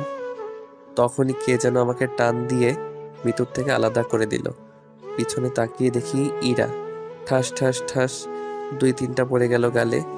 মাথাটা ঝিমঝিম করছে। তা এই তোর কাজ, অন্য মেয়ের সাথে লটর পটর করা? তখন ইরাকে মিতু বলল, এই, তুই ওকে মারলি কেন? আমি এখানে তোমার সাথে কথা বলছি না, তো চুপ থাকলে ভালো হয়। মানে কি বলতে চাস? আর তুমি কোন সাহসে মারলে ওকে? ইরা মিতুকে চড় মেরে বসলো। আমি তো দেখেই অবাক। বলছিলাম না চুপ থাকতে? ইরাকে সাইডে নিয়ে আসলাম। তুমি ওকে মারলে কেন? তুই ওকে জড়িয়ে ধরেছিলিস কেন? ভেবেছিলাম আমার ভালোবাসা দিয়ে তোমাকে আবার কাছে টেনে নিব, কিন্তু আমি ভুল ছিলাম। তুমি হয়তো আমাকে আর ভালোবাসো না। আসলে আমি পাগল। কেন যে ভেবেছিলাম তুমি হয়তো আমাকে আগের মতো ভালোবাসো, তাই তো তোমার কাছে নিজের ভালোবাসাটা জাহির করতে গেছি। হয়তো আমার কপালে তোমার ভালোবাসা নেই। আসলে আমার মতো মেয়েকে হয়তো ভালোবাসার যোগ্যও নয়। পারলে ক্ষমা করে দিও। ইরা কাঁদতে কাঁদতে মিতুর কাছে আসলো আর বলল, আপু, পারলে আমাকে ক্ষমা করে দিয়েন। আসলে আমি এতদিন একটা ভুল ধারণা নিয়ে বেঁচেছিলাম, সেটা আজ ভেঙে গেল। আসলে কি জানেন, কাউকে ভালোবাসাটা সহজ, কিন্তু বিপরীত মানুষটার ভালোবাসা পাওয়াটা অনেক সময় কঠিন হয়ে যায়। আবার সম্ভব নয়, সম্ভব হয়ও না। যেটা আজ আমার থেকে হয়তো কেউ ভালো বুঝবে না। এমন খুব ভালো ছেলে, আপনাকে অনেক ভালো রাখবে। মাঝে মাঝে শয়তানি করে, কিন্তু জানেন কি, ওর এইটাই আমাকে বেশি টান। আপনি হয়তো ভাবছেন আমি এসব কেন বলছি। আপনি হয়তো এটাও ভাবছেন যে ইমনকে আমি আপনার থেকে কেড়ে নিব। সেটা নিয়ে ভাববেন না, আমি আপনাদের পথের কাঁটা হব না। ভালো থাকবেন। আর রাগের মাথায় তখন আপনাকে অনেক কিছু বলে ফেলেছি, পারলে মাফ করে দিন প্লিজ। কথাটা বলে ইরা ওখানে থেকে কান্না করতে করতে চলে আসলো। আমি বাইক নিয়ে ইরার পিছন পিছন বাসায় আসলাম। ইরা ওর রুমে ঢুকে গেল। আমি নিজের রুমে গিয়ে শুয়ে পড়লাম। ধর, কি করতে গেলাম আর কি হয়ে গেল। আমাকে ইরাকে বলতেই হবে সত্যিটা। আমি ইরার রুমের সামনে গিয়ে দাঁড়ালাম। ভিতর থেকে কান্নার শব্দ শুনতে পেলাম। ইরা হয়তো কাঁদছে। নিজেকে কেমন যেন অপরাধী মনে হচ্ছে। আমি ইরাকে ডাকতে শুরু করলাম, কিন্তু ইরা দরজা খুলল না। আমি দরজা ধাক্কাধাক্কি করতে লাগলাম। ইরা দরজা খুলল। তখন ইরা বলল, প্লিজ আমায় একটু একা থাকতে দিন। যদি আপনি আর একবার এখানে এসেছেন তাহলে আমি এক্ষুনি এই বাসা ছেড়ে চলে যাব। কথাটা বলেই ইরা দরজা বন্ধ করে দিল। আমি রুমে চলে আসলাম। একটু পর ভাবি খাওয়ার জন্য ডাকলো। গিয়ে দেখি ইরা নেই। তখন আম্মু বলল, ইরার সাথে তোর কি হয়েছে? কই, কিছু হয়নি তো। তাহলে ও কান্না করছে কেন? আমি আর কিছু বললাম না, মাথা নিচু করে রইলাম। যেতে ইচ্ছে করছিল না, তাই না খেয়ে নিজের রুমে চলে আসলাম। চোখ বন্ধ করে শুয়ে আছি। একটু পর মাথায় কারো হাতের স্পর্শ পেলাম। চোখ খুলে দেখি ভাবি। আমার ভাইটার বুঝি মন খারাপ? না ভাবি, এমনি ভালো লাগছে না তাই। আমাকে বুঝি বলা যাবে না, তাই না? আসলে তেমন কিছু না, মাথাটা খুব ব্যথা করছে, তাই খুব খারাপ লাগছে। তুই চিন্তা করিস না, আমি সব ঠিক করে দেব, তুই এখন ঘুমা। কথাটা বলেই ভাবি চলে গেল। আমি চুপ করে শুয়ে রইলাম। চোখে ঘুম নেই। চোখ বন্ধ করলেই ইরার হাসি মুখটা সামনে আসছে। যে করেই হোক ওকে আমাকে পেতেই হবে। ওকে আর আমার থেকে দূরে যেতে দিব না। চিৎকার করে বলতে ইচ্ছে করছে, ইরা, আমি তোমাকে ভালোবাসি। কাল যে করেই হোক ওর থেকে ক্ষমা চাইতে হবে। দরকার পড়লে ওর পায়ে পড়ব, কিন্তু ওকে নিজের থেকে দূরে যেতে দিব না। সারা রাত ঘুম হয়নি। ভোর রাতে ঘুমিয়ে পড়লাম। সকালে ঘুম থেকে উঠে ফোনটা হাতে নিয়ে দেখি 11টা বাজে। আমি তাড়াতাড়ি করে ইরার রুমে গেলাম। গিয়ে দেখি রুম ফাঁকা। ইরার জামা কাপড় কিছুই নেই। আমি দৌড়ে নিচে আসলাম। ভাবি ভাবি ভাবি, কি হয়েছে? ইরা কই? ও আজ সকালে চলে গেছে। অনেক আটকানোর চেষ্টা করেছি কিন্তু পারিনি। কয়টা ট্রেনে? 10টা 30-এ। আমি তাড়াতাড়ি করে বাইকটা বের করে স্টেশনের দিকে বেরিয়ে পড়লাম। সাবধানে যাস। স্টেশনে গিয়ে দেখি ট্রেন চলে গেছে। সাইডে বেঞ্চে বসে পড়লাম। চোখের কোণ দিয়ে এক ফোঁটা জল মাটিতে পড়ল। নীরবে বসে কাঁদতে লাগলাম। আজ আমার ভুলের জন্যই ইরা আমার থেকে দূরে চলে গেল। একটু পর ভাবির ফোন আসলো। হ্যালো ভাবি। কি হয়েছে তোর? তোর কণ্ঠটা এমন শোনা যাচ্ছে কেন? না কিছু না, বলো কি বলবা? পেলি ওকে? না ভাবি। আচ্ছা তুই বাসায় আয়, তোর সাথে কথা আছে। আচ্ছা, আমি এখনই আসছি। বাইকটা নিয়ে বাসার দিকে যেতে লাগলাম। মুখের সামনে শুধু ইরার ছবিটা ভেসে উঠছিল। তখনই হঠাৎ করে কোথা থেকে যেন একটা রিক্সা বাইকের সামনে চলে আসে। আমি কন্ট্রোল সামলাতে না পেরে বাইকটা রিক্সার সাথে লাগাই দিই। চোখ খুলে দেখি মাথায় হাত আর পায়ে ব্যান্ডেজ। ভাবি সাইডে বসে আছে। ভাবি, তোমরা এখানে? আর বাইকটা ঠিক আছে তো? তোর অ্যাক্সিডেন্ট করার পর একজন তোর ফোন দিয়ে আমাদের ফোন করে হাসপাতালে আসতে বলে। আজ তোর যদি কিছু হয়ে যেত তাহলে আম্মুকে মুখ দেখাতে আমি কি করে বল? কিছু হয়নি তো? কিছুই হয়নি। তুই জানিস তোর মাথায় হাত পায়ে কয়টা সেলাই পড়েছে? থাক, সেটা বলার দরকার নেই। চুপচাপ শুয়ে থাক, বিকেলে তোকে বাসায় নিয়ে যাব। ভাবি বাইরে চলে গেল। বিকেলে বাসায় গেলাম। আমি স্বাভাবিকভাবেই হাঁটতে পারতেছি, কিন্তু হাতটার জন্য একটু সমস্যা হচ্ছে। রাতের বেলায় ছাদে বসে আছি। আকাশে তারার মেলা। হাজারো তারার ভিড়ে চাঁদটাকেই দেখছি। একটু পর কেউ পিঠে হাত দিল। পিছনে তাকিয়ে দেখি ভাবি দাঁড়িয়ে। ভাবি, তুমি এখানে? এত রাতে এখানে মনমরা হয়ে বসে আছিস এখনো? বলবি তোর কিছু হয়নি তো? আসলে ভাবি। ঠিক আছে, যদি আমাকে আপন না ভাবিস তাহলে বলতে হবে না। ভাবি, আমি ইরাকে ভালোবাসি, আর আমরা একে অপরকে অনেকদিন ধরেই চিনি। সেটা আমি, আম্মু, তোর ভাইয়া আর আপু সবাই জানি। ইরা আমাদের সব বলেছে। সেদিন কি হয়েছে সেটা বল। সেদিনের সব কথা ভাবিকে খুলে বললাম। বুঝলাম না, শুধু একটা ভুল বোঝাবুঝি। আসলে আমার বোনটার রাগ আর অভিমানটা একটু বেশি, বুঝলি? সেটা অনেক আগেই বুঝে গেছি। আচ্ছা আমি দেখি কি করা যায়, কিন্তু একবার মন খারাপ করে বসে থাকা চলবে না। যা রুমে গিয়ে রেস্ট নে। এভাবে 5 দিন কেটে গেল। মাথা হাত পায়ের সেলাই খুলে ফেললেও দাগগুলো রয়েই গেছে। সকালে ভাবির ডাকে ঘুম ভাঙলো। এমন তাড়াতাড়ি উঠে ফ্রেশ হয়ে রেডি হয়ে নিচে আয়। কেন? আজ তুই, আমি আর তোর ভাইয়া আমাদের বাসায় যাব। ভাবির কথাটা শুনে আমার খুশির সীমানা ছিল না।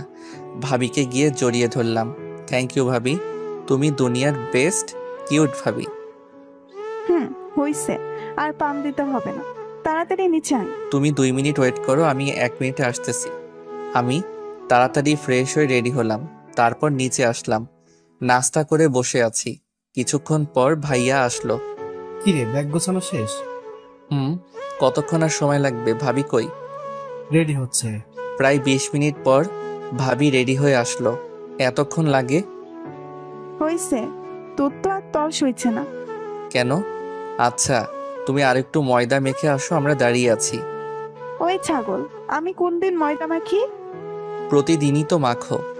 দাঁড়া, তোর মায়ের হয়নি অনেক দিন। ও, তোমরা ঝগড়া বাদ দিয়ে চলো তো।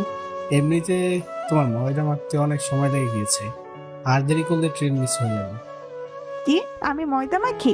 যাবই না আমি, যাও তোমরা। আহ ভাবি, রাগ করছো কেন? ভাইয়া তো মজা করে বলছে। আমি তো জানি তুমি আটা সুন্দরী না। আমার ভাবি দেখতে অনেক কিউট। ঠিক আছে, তুই বলছিস বলে যাচ্ছি, না হলে ওরা খবর করে দিতাম। ভাবির কথা শুনে ভাইয়ার মুখটা একদম চুপসে গেল। এবার চলো, না হলে দেরি হয়ে যাবে। চল। তারপর একটা অটো নিয়ে স্টেশনে গেলাম। কিছুক্ষণ পর ট্রেন আসলো। আমার তো আর তর সইছে না, কখন যে পৌঁছাবো কে জানে। আমার ব্যাপারটা হয়তো ভাবি বুঝতে পারছে, তাই বারবার আমার দিকে তাকিয়ে মুচকি মুচকি হাসছে। কি হলো, হাসছো কেন? না এমনি, তবে একটা কথা বলে দিই, আর 1 ঘন্টা লাগবে যেতে, তাই বারবার টাইম দেখা বন্ধ কর। কি 1 ঘন্টা? কেন, তুই কি 2 ঘন্টা শুনতে চাচ্ছিলি? আরে না, আমি তো ভাবছিলাম আধা ঘন্টা। আর বাবারে বাবা, কি প্রেম পাগল দেবর আমার। ধুর, তোমাদের যত সব আলতু ফালতু কথা, থাকবোই না আর এখানে। কথাটা বলার পর সিট থেকে উঠে ট্রেনের দরজার কাছে এসে দাঁড়িয়ে রইলাম। ইরা আর আমার কেটে যাওয়া দিনগুলোর কথা ভাবতে লাগলাম। এসব কথা ভাবতে ভাবতে হঠাৎ কাঁধে কার যেন হাত পড়ল। পেছনে তাকিয়ে দেখি ভাইয়া। আর কতক্ষণ দাঁড়িয়ে থাকবি? আমরা তো প্রায় এসে পড়েছি, তাড়াতাড়ি চল। চলো। কিছুক্ষণ পর স্টেশন আসলো। স্টেশন থেকে বেরিয়ে 2টা রিক্সা নেওয়া হলো। একটাতে ভাবি আর ভাইয়া, আর একটাতে আমি। প্রায় 10 মিনিট পর একটা বাসার সামনে রিক্সা দাঁড়িয়ে গেল। হয়তো এটাই ভাবিদের বাসা। ভাইয়া আর ভাবি নেমে গেল, তাই আমিও নেমে গেলাম। ভাইয়া, রিক্সার ভাড়া দিয়ে চলো। ভাবিদের বাসাটা বেশ সুন্দর। ভাবিদের বাসার দরজার কলিং বেল চাপতেই একটা মহিলা দরজা খুলে দিল, আর ভাবি তাকে জড়িয়ে ধরল। হয়তো এটা ভাবির মা আর আমার হবু শাশুড়ি। ভাইয়া ওনাকে সালাম দিলেন, সাথে আমিও। তারপর সবাই ভিতরে গেলাম। তখন ইরার মা বলল, ইরা, ইরা, দেখ কারা এসেছে। একটু পর ইরা নেমে আসলো। চোখের নিচে কালো দাগ, মুখ চোখ শুকিয়ে গেছে, হয়তো সারা রাত ঘুমায় না। তখন ইরা বলল, কেমন আছেন দুলা ভাই? ভালো, তুমি? ভালো আছি, তুই কেমন আছিস আপু? আমি তো ভালো আছি, কিন্তু তুই হয়তো ভালো নেই। চেহারার কি অবস্থা করেছিস বলতো? ঠিকই বলেছিস, তোদের ওখান থেকে আসার পর সারাদিন মনমরা হয়ে বসে থাকে, কারোর সাথে কথা বলে না। খেতে ডাকলে বলে খেতে ইচ্ছে করছে না। আমি কি করব বল, ওকে নিয়ে খুব দুশ্চিন্তায় আছি। আচ্ছা ঠিক আছে, তুমি টেনশন নিও না, এখন আমি এসে গেছি না, সব ঠিক করে দিব। ইরা, ইমনকে দোতলার রুমটা দেখিয়ে দে। এতক্ষণ পর ইরার চোখ আমার উপর পড়ল। কিছুক্ষণ আমার দিকে তাকিয়ে রইল, তারপর আবার মাথা নিচু করলো। তারপর সামনের দিকে হাঁটতে লাগলো। আমি ওর পিছন পিছন হাঁটতে লাগলাম। কিছুক্ষণ পর একটা রুমের সামনে গিয়ে দাঁড়ালো আর বলল, এটা আপনার রুম। ইরার মুখে আপনি কথাটা শুনে অনেক খারাপ লাগলো। আচ্ছা। ইরা পাশের রুমে ঢুকে গেল, হয়তো ওটা ওর রুম। ফ্রেশ হয়ে শুয়ে রেস্ট নিতে লাগলাম। কিছুক্ষণ পর ভাবি এসে খাওয়ার জন্য ডাকলো। গিয়ে দেখি রাজকীয় খাওয়া দাওয়ার ব্যবস্থা করা হয়েছে। আমরা আসার সময় কিছু লোক থাকলেও এখন বাসায় অনেক লোক। আমি গিয়ে ভাইয়ার পাশে বসলাম। দুজনকে মরার মতো খাওয়ানো হলো। ভাইয়া ওদের জামাই ভাইয়াকে খাওয়াক, কিন্তু আমাকে এত খাওয়ানোর কি দরকার ছিল? কোনো মতে রুমে এসে শুয়ে পড়লাম। কি ব্যথা, পেটটা মনে হয় ফেটে যাবে। সবাই জোর করে ভালোই খাইয়েছে, ভাইয়ার যে কি অবস্থা হচ্ছে কে জানে। ব্যথা। হঠাৎ কে যেন রুমে ঢুকলো। তাকে দেখি একটা মেয়ে। ভাইয়া, আসতে পারি? আসো। এই নিন। হাতে একটা 7 আপের বোতল ধরিয়ে দিয়ে, যাক মেয়েটা মনের কষ্ট বুঝছে। তোমাকে তো ঠিক চিনলাম না। আমার নাম সিন্তি, আমি আপনার ভাবির চাচাতো বোন। ও আচ্ছা। ভাইয়া একটা কথা বলবো? বলো। আপনার কপালে আর হাতে কিসের দাগ? আমি কিছুদিন আগে অ্যাক্সিডেন্ট করেছিলাম, এগুলো তারই ভালোবাসা। আচ্ছা ভাইয়া, আমি এখন আসি, আপনি রেস্ট নিন। সিনথি চলে গেল। আমি বেশ বুঝতে পারছি ওকে ইরাই পাঠিয়েছে আমার কি হয়েছিল শোনার জন্য। আমি মনে মনে হেসে উঠলাম। খুব ক্লান্ত লাগছিল, তাই ঘুমিয়ে পড়লাম। বিকেলে ভাবির ডাকে ঘুম ভাঙলো। কি হয়েছে ভাবি, ডাকতেছো কেন? ঘুরতে যাব, চলো। যাও তোমরা, আমি যাব না। ও, ইরাও যাবে আমাদের সাথে। তুই যাবি না? ঠিক আছে। কি? দাঁড়াও, আমি এক্ষুনি রেডি হচ্ছি। ছাগল, তাড়াতাড়ি কর। আমি রেডি হয়ে নিচে গিয়ে দেখি সবাই দাঁড়িয়ে আছে। তারপর বাইরে গিয়ে 2টা রিক্সা নেওয়া হলো। একটাতে ভাবি আর ভাইয়া, আর একটাতে আমি আর ইরা। ইরা রিক্সার এক কোণে, আমি এক কোণে। ইরা অন্যদিকে তাকিয়ে আছে আর আমি ইরার দিকে। হঠাৎ একটা গর্তে চাকা পড়ায় ইরা আমার কাছে চলে আসলো। আমি ইরার হাতের উপর যেই হাত দিতে যাব, অমনি ও হাত সরিয়ে নিল। তারপর সবাই পার্কে গেলাম। ভাইয়া আর ভাবি এক জায়গায় বসে বাদাম খাচ্ছে আর গল্প করতেছে, আর এদিকে আমি শুধু বাদাম খাচ্ছি আর ইরা আনমনা হয়ে বসে আছে। একটু পর একটা ছেলে এসে ইরার পাশে দাঁড়ালো আর ইরাকে বলল, কিরে কেমন আছিস? ভালো, তুই? ভালো। এটা কে? এটা দুলা ভাইয়ের ভাই। ও আচ্ছা, হঠাৎ এখানে? এমনি ঘুরতে আসলাম বস। ছেলেটি ইরা আর আমার মধ্যে বসে ইরার সাথে গল্প করতে লাগলো। আমি চুপচাপ ওদের কথা শুনতে লাগলাম। ইরা এতক্ষণ চুপ করেছিল, কিন্তু এখন ছেলেটার সাথে হেসে কথা বলছে। এটা দেখে মাথায় রক্ত উঠে গেল।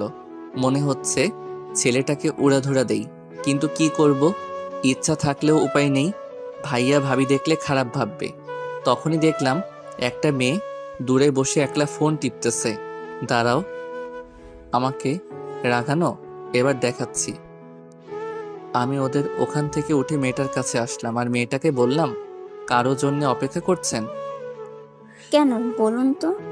না, একা বসে বসে আছেন তাই বললাম। একা বসে থাকলে কি কারোর জন্য অপেক্ষা করা হয়? আসলে সেটা না, কিন্তু এখানে তো কেউ একা আসে না তাই বললাম আর কি। ও, তাহলে আপনিও একা আসেননি? একা আসিনি সেটা ঠিক, কিন্তু একাই আছি। আপনার কথা ঠিক বুঝলাম না। অত বুঝে কি হবে বলেন তো, আমি ইমন। আমি নিশি। আমার কথার উত্তরটা কিন্তু পেলাম না। কোনটা? এই যে কারোর জন্য অপেক্ষা করছেন কি না? না, তেমন কেউ নেই। ও, আপনার কেউ আছে? জি আছে। কে সে? ওই যে দেখছেন একটা ছেলের পাশে একটা মেয়ে বসে আছে, ওইটা। মানে আপনার গার্লফ্রেন্ড আরেকজনের সাথে বসে কথা বলছে আর আপনি এখানে বসে আছেন? ব্যাপারটি ঠিক হজম হলো না। সে অনেক কাহিনী, অন্য একদিন বলবো। ফ্রেন্ডস। ফ্রেন্ডস। আমি নিশির সাথে গল্প করতে লাগলাম। এদিকে ইরা রিয়াদের সাথে কথা বলা বাদ দিয়ে আমার এর দিকে তাকিয়ে আছে। তখন রিয়াদ বলল, কিরে কি হলো? ওইদিকে কি দেখিস? কিছু না। তোর কি হয়েছে বলতো? কিছু হয়নি, তুই যা, আমি পরে বলবো। এখন আমার ভালো লাগছে না। রিয়াদ চলে গেল। ইরা ইমনকে কষ্ট দিতে গিয়ে এখন নিজেই কষ্ট পাচ্ছে। ইমনকে ওই মেয়েটার সাথে হেসে হেসে কথা বলতে দেখে ইরার আর সহ্য হলো না। সে তার আপুর কাছে গেল। তখন তার আপু বলল, কি রে, তুই এখানে? ইমন কই? আছে, চল বাসায় যাব। এক্ষুনি? একটু পর যাই, তুই বস এখানে। বলছি না বাসায় যাব, তাড়াতাড়ি ওঠ। দুলা ভাই ওঠেন তো। আচ্ছা, ইরা যখন বলেছে চলো চলে যাই, কিন্তু ইমন কই? আপনারা দাঁড়ান, আমি ডেকে আনছি। ইরা ইমনের কাছে আসলো। কথা বলা শেষ হলে চলুন বাসায় যাব। আচ্ছা চলো। আমি নিশিকে বলে চলে আসলাম। আসার সময় অবশ্য ওর নাম্বারটা নিয়ে এসেছি। বাসায় আসলাম। আসার সময় অবশ্য ইরার মুখটা দেখার মতো ছিল। মাঝে মাঝে আমার দিকে রাগি লোকে তাকাচ্ছিল, মনে হচ্ছে চোখ দুটো দিয়ে খেয়ে ফেলবে। বাসায় এসে ফ্রেশ হয়ে নিচে গেলাম। সবাই একসাথে খাওয়া দাওয়া করলাম। ইরাও ছিল সাথে। রাতে ঘুম আসছিল না, তাই ছাদে গিয়ে দাঁড়ালাম। পকেট থেকে একটা সিগারেট বের করে ধরালাম আর রাতের আবহাওয়াটা উপভোগ করতে লাগলাম। সিগারেট খাওয়াটা আমার নেশা না, দিনে 1টা থেকে 2টা না খেলে নাই। হঠাৎ একটু পর কারো পায়ের আওয়াজ পেলাম, সিগারেটটা লুকিয়ে ফেললাম। ইরা ছাদে উঠল, সিগারেটটা দূরে ফেলে দিতে চাইলাম কিন্তু দিলাম না, দেখি ও কি করে। ইরা ছাদের এক কোণে চলে গেল, আমি ওখানে দাঁড়িয়ে সিগারেট খেতে লাগলাম। তখন ইরা বলল, এটি কি আপনার বাসা যেখানে সিগারেট খাচ্ছে? না কেন, এখানে সিগারেট খাওয়া বারণ নাকি? হ্যাঁ বারণ, আর এই ছাদে যার তার আসা এলাও না। এক্ষুনি নেমে যান। তাহলে আমি যার তার এর মধ্যে পড়ি? হ্যাঁ, আমার তো সেটাই মনে হয়। ও ভালো তো, কথায় ভালোই বিষ ঢালতে শিখে গেছো। যাই হোক, আমি নেমে যাচ্ছি, কথাটা বলেই নিচে চলে আসলাম। ইরাদের বাসার পাশে একটা চায়ের দোকান আছে, ভাবিকে বলে ওখানে গেলাম। গিয়ে একটা সিগারেট কিনে খেতে লাগলাম।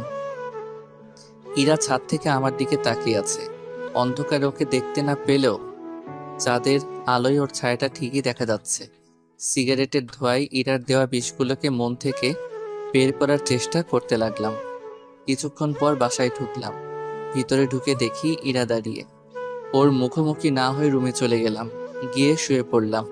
কোনোভাবেই হার মানলে চলবে না, পুরো চেষ্টা করতে হবে। কোনো মতেই আমি ইরাকে আমার জীবন থেকে আলাদা হতে দিব না। এসব ভাবতে ভাবতে ঘুমিয়ে পড়লাম। সকালে ঘুম থেকে উঠে ফ্রেশ হয়ে নিচে গেলাম। ভাইয়া নাস্তা করছে, পাশে সিনথিয়া আর ইরাও আছে। আমি গিয়ে সিনথির পাশে বসলাম। আমি আমার মতো খেতে লাগলাম। এর মধ্যে সিনথি আমার কানের কাছে আসলো আর বলল, ভাইয়া আপনি আর আমি আজ ঘুরতে যাব। পাশ থেকে কথাটা হয়তো ইরা শুনতে পেল। ইরা সিনথির দিকে রাগি লোকে তাকালো, ওর চোখ দেখে সিনথির চায় চায় অবস্থা। তখন ইরা সিনথিকে বলল, এত কথা কিসের খাওয়ার সময়? যা উপরে যা। তখন ইরাকে ভাবি বলল, আরে ওকে খেতে দে আগে। না, ওর খাওয়া লাগবে, তুই উপরে যা। সিনথি ভয় পেয়ে উপরে পালালো। ইরা আমার দিকে একবার তাকিয়ে উঠে গেল, ওর চোখ দিয়ে মনে হয় আগুন ঝরছে। সারাদিন ইরার সাথে কোনো কথা হয়নি। বিকেলে বাজার যাওয়ার জন্য বের হলাম, তখনই সিনথি আসলো আর বলল, ভাইয়া কই যান? একটু মার্কেটে যাব। ও আমিও যাব, চলুন আমার কিছু কেনাকাটার আছে। আমি আর সিনথি বেরিয়ে পড়লাম। মার্কেটে গিয়ে সিনথি কেনাকাটা করতে লাগলো। তখনই একটা শপে একজোড়া পায়েল দেখে খুব পছন্দ হলো। আমি পায়েলগুলো ইরার জন্য কিনে নিলাম। ইরার পায়েল অনেক পছন্দ। আমরা মার্কেট থেকে বেরিয়ে আসবো, তখনই দেখলাম ইরা মার্কেটের ভিতরে যাচ্ছে। ভাবলাম এক্ষুনি পায়েলগুলো ওকে পরিয়ে দেই, তাই ওকে ডাকতে লাগলাম, কিন্তু ও না শোনার ভান করে চলে যেতে লাগলো। আমি দৌড়ে গিয়ে ওর হাতটা ধরলাম। কি হলো, এতক্ষণ ধরে ডাকছি শুনতে পাচ্ছ না? জানোয়ার, রাস্তাঘাটে মেয়েদের দেখলে হাত ধরার ইচ্ছা হয়? কুত্তা বাবা মা শিক্ষা দেয়নি? তোর মতো ছেলেদের জন্মের ঠিক নেই, সেই জন্য তোরা এমন করিস। অনেক আরেকদিন যদি দেখি তাহলে বুঝতে পারবি। কথাগুলো বলে ইরা চলে গেল। আমি ওখানেই দাঁড়িয়ে রইলাম। আশপাশের সব মানুষ সবাই আমার দিকে তাকিয়ে রয়েছে। অজান্তেই চোখ দিয়ে পানি পড়তে লাগলো। ইরা এমনটা করতে পারলো? হয়তো ভুলটা আমারই, কিন্তু আমার বাবা মা নিয়ে না বললেই পারতো। আজ বুঝে গেলাম ওর মনে হয় আমি আর নেই। হঠাৎ করে কাঁধে কারো হাতের স্পর্শ পেলাম। তাড়াতাড়ি করে নিজের চোখের জল মুছে ফেললাম। তাকিয়ে দেখি সিনথি। ভাইয়া আপু তোমার সাথে এমন করলো কেন? আমি ভাবতেও পারিনি আপু এমন করবে। তুমি তো খারাপ কিছু করনি। আরে বাদ দাও, আমি কিছু মনে করিনি। সেটা তোমার চোখ দেখেই বুঝতে পারছি। আমি আপুর ব্যাপারে অনেক লজ্জিত। আমি আপুর হয়ে তোমার কাছে ক্ষমা চাইছি। আরে কি বলছো, তুমি কেন ক্ষমা চাইছো? তুমি তো কিছু করোনি। সব দোষ আসলে আমার ভাগ্যের। বুঝলাম না। আসলে কি জানো, মানুষ যখন কাছে কিছু পায় তার মর্যাদা দিতে পারে না, আর যখন সেটা চলে যায় তখন সেটা তার কাছে অনেকটা দামি হয়ে যায়। আর কিছু সময় উপর থেকে সেটা লেখা থাকে না, আমার ক্ষেত্রে হয়তো উপরওয়ালার মর্জি। কারোর মনে জায়গা করে নিতে উপরওয়ালার মর্জি থাকা লাগে নাকি? হয়তো বা না, কিন্তু সম্পর্কটা একটা পরিণতি পেতে গেলে, একটা হ্যাপি এন্ডিং এর জন্য তার আদেশ থাকা লাগে। তার ইচ্ছে না থাকলে রাস্তায় একসাথে আসলেও ঠিকানাটা আলাদা হয়ে যাবেই। তোমার কথা কিছুই বুঝতে পারলাম না। একদিন বুঝতে পারবা। চলো বাসায় যাই। চলো। বাসায় আসলাম, ভাবি আমাদের কাছে আসলো আর আমাকে বলল, কি রে, তোর গালে কিসের দাগ? তখন ভাবিকে সিনথি বলল। জানো আপু, ইরা আপু না। কথাটা বলার আগে আমি সিনথিকে থামিয়ে দিলাম। কিছু না ভাবি, কালে একটা মশা বসেছিল, ওটাকে মারতে গিয়ে দাগ পড়ে গেছে। ভাবি আমার দিকে তাকালো। যা উপরে গিয়ে ফ্রেশ হয়ে নে। উপরে এসে শুয়ে পড়লাম। কি এমন ভুল করেছিলাম যে ইরা আমার সাথে এমনটা করলো? ভেবেছিলাম ওর অভিমানের জন্য হয়তো এমনটা করছে, কিন্তু এখন বুঝতে পারছি ইরা আর আমাকে ওর জীবনে চায় না। তাহলে ওর ইচ্ছেটাই থাক। নীরবে কেঁদে চলেছি। কেন জানি না নিজেকে খুব একা লাগছে। মনে হচ্ছে জীবন থেকে কিছু একটা চিরদিনের মতো হারিয়ে গেল। শত চেষ্টায় তাকে আটকে রাখতে পারলাম না। চারদিকটা কেমন যেন অন্ধকার হয়ে আসছে। চোখের পাতাগুলো জলে ভিজে গেছে। ভালোবাসা আমার সাথী না হলেও কষ্টগুলো আজ আমার সাথে ঠিকই আছে। ভালোবাসার সবচেয়ে বড় পাওনাটা হয়তো পেয়ে গেলাম। নিজেকে শেষ করে দেওয়ার ইচ্ছে করছে, কিন্তু সেটা করলে আম্মু আব্বু ভাইয়া ভাবিকে ধোকা দেয়া হবে। তাই এই যন্ত্রণা নিয়ে সারা জীবন হয়তো কাটিয়ে দিতে হবে। সারা রাত কেঁদেই গেলাম। বাইরে খেয়ে এসেছি বলায় ভাবি আর ডাকেনি। জ্যোৎস্না রাতে জানালার পাশে বসে আছি। চাঁদের আলোয় কেমন যেন একটা মায়া আছে।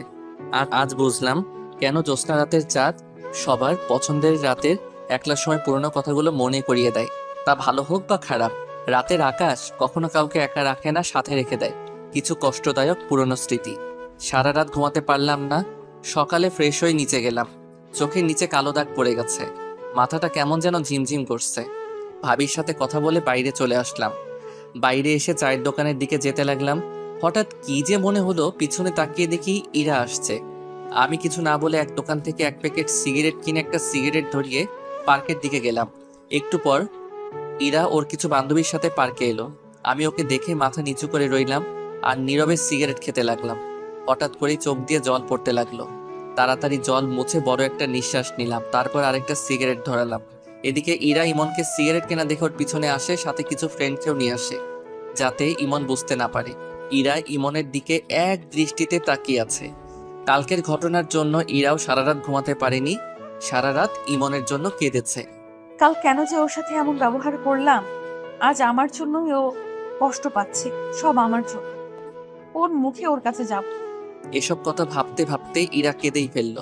তখন ইরার ফ্রেন্ড বলল, কি রে, কাঁদছিস কেন? ইরা কেঁদেই চলেছে। আরে বলবি তো। ইরা আর ওই জায়গায় না থেকে বাসায় চলে আসে। বাসায় এসে দরজা বন্ধ করে কাঁদতে থাকে। তখন ইমন একটু পর সামনে তাকিয়ে দেখে ইরা নেই। সারা দিন পর বিকেলে বাসায় যাই। ভাবি অনেকবার ফোন দিয়েছে, কিন্তু ফোন ধরিনি। বিকেলের দিকে বাসায় গিয়ে দেখি ভাবি বসে আছে। ভাবি আমাকে দেখে বলল, কই ছিলি? বাইরে। কি হয়েছে তোর বলতো? কাল বাজার থেকে আসার পর থেকে কেমন যেন হয়ে গেছিস। কিছু হয়নি। উপরে যা, তোর সাথে আমি একটু পর কথা বলছি। আমি রুমে এসে শুয়ে পড়লাম। মাথাটা খুব ব্যথা করছে। একটু পর ভাবি আসলো আর বলল, তুই সিগারেট খাস? আমি চুপ হয়ে গেলাম। আমি নিজের তোর শরীর থেকে সিগারেটের গন্ধ পেয়েছি। কি হলো, বলছিস না কেন? আমি চুপচাপ করে রইলাম। আর যেন কোনোদিন সিগারেট খাওয়া না দেখি। তারপর ভাবি আমার কাছে আসলো, আমার মাথায় হাত বুলিয়ে দিতে লাগলো আর বলল, এরা কি বলেছে তোকে? কিছু বলেনি। তুই বলবি না, আমি জানি। ভাবি সিনথিকে ডাক দিল। একটু পর সিনথি রুমে আসলো আর সিনথিকে বলল, কাল মার্কেটে কি হয়েছিল? কই কিছু হয়নি তো আপু। আরেকবার মিথ্যা কথা বললে থাপ্পড় মেরে গাল ফাটিয়ে দেবো, বচ্চাত মেয়ে। ভাবির ধমকে সিনথি কেঁদে দেয়। কান্না করা বন্ধ কর। ভাবির ধমকে সিনথি চুপ হয়ে যায়, কিন্তু চোখ দিয়ে জল পড়েই যাচ্ছে। এখন বল, কাল কি হয়েছিল? একটাও যদি মিথ্যা বলেছিস তাহলে আজ তোর একদিন কি আমার একদিন। সিনথি সব কথা ভাবিকে বলে দেয়। ভাবি রেগে আগুন হয়ে যায়। আমার হাত ধরে ইরার রুমে নিয়ে যেতে লাগলো। ভাবি আমার কথাটা শুনো, ইরার কোনো দোষ নেই, আমি ওর হাত ধরেছিলাম। কি হয়েছে? এর আগে মনে হয় তুই ওর হাত ধরিসনি, আর হাত ধরেছিস বলে তোকে মারবে, বাবা মা তুলে গালি দিবে। ভাবি আমার কথাটা শুনো একবার। একদম চুপ করে থাকবি। ভাবির এমন রূপ কোনোদিনও দেখিনি। ভাবি রেগে একদম আগুন হয়ে আছে। ভাবি আমাকে ইরার রুমে নিয়ে গেল। ইরা জানালার পাশে দাঁড়িয়ে আছে। তখন ভাবি ইরাকে বলল, তুই কালিমনকে কেন মেরেছিস? ও কোন সাহসে আমার হাত ধরেছিল? আপু আমার কথাটা শোন। চুপ, তোকে নিজের বলতে ঘৃণা করছে। তুই জানিস সীমন্তকে কতটা ভালোবাসে? তাও তুই ওকে অপমান করলি, ওর বাবা মা নিয়ে গালি দিলি। ওর বাবা মা এখন আমারও বাবা মা। তুই এতটা নিচ হয়ে গেছিস জানতাম না। ইরা নীরবে কান্না করে যাচ্ছে। আজ থেকে তোর সাথে আমার কোনো সম্পর্ক নেই।